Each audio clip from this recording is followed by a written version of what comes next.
Ito, second section. Parang chinap-chap ko lang yung tinman. Nagpahinga ako ng mga 5 minutes. Ito, baba na naman.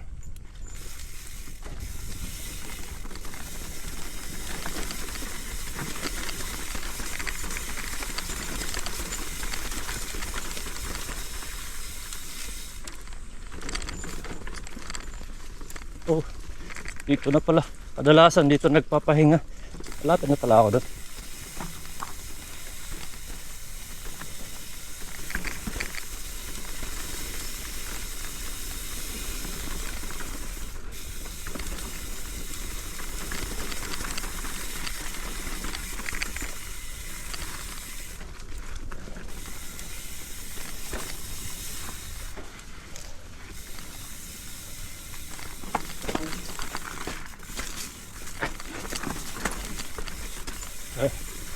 Medyo gnarly yun.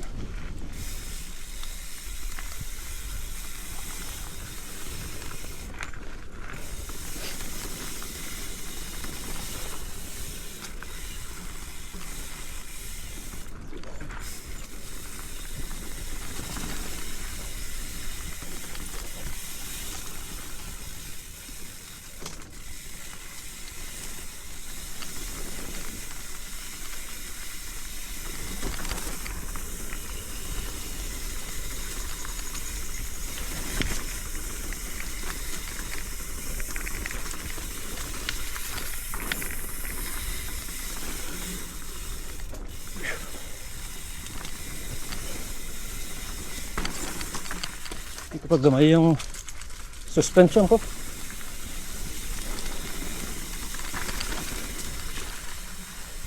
Ay, tutok na naman. Kaya ako ng putik kasi tamad ako maghugas. Yun lang yun.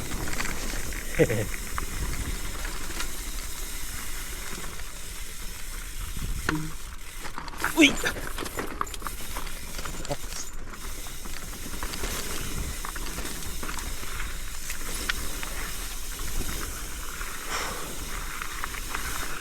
Papagod na yung grip ko. So, malapit na ako sa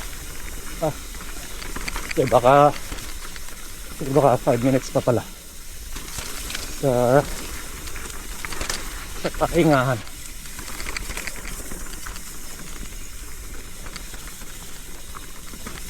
Kasi yung area na yun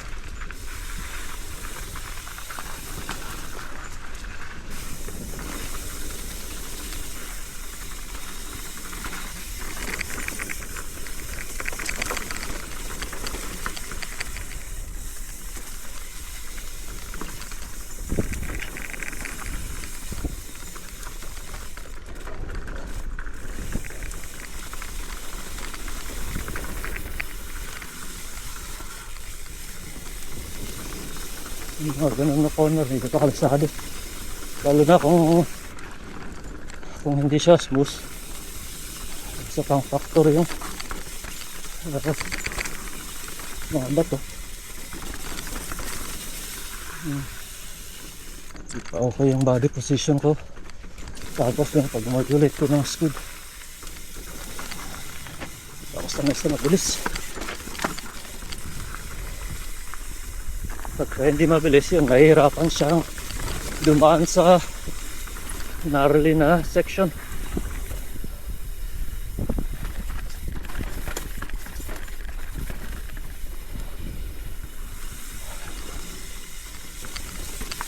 Bago ako umabot doon, parang wala sa center yung mask ko, parang nasa luwa. Buti lumusot pa rin.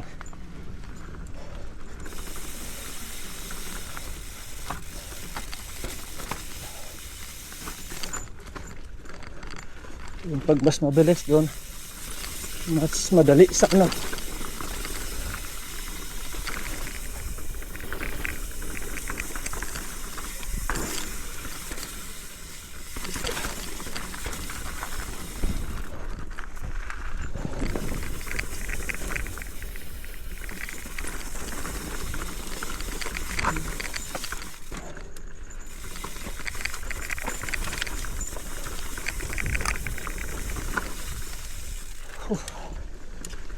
Gnarly.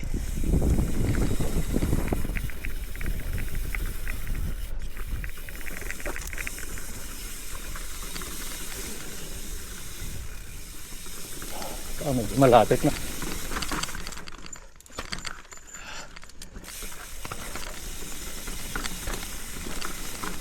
Malapit na sa tahik nga.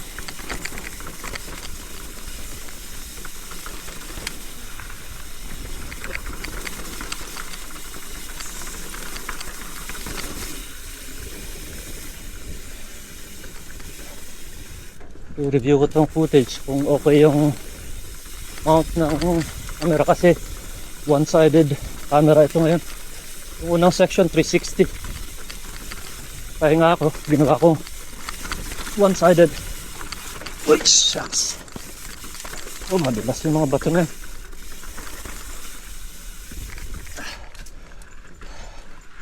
Oh, dito na pala ako.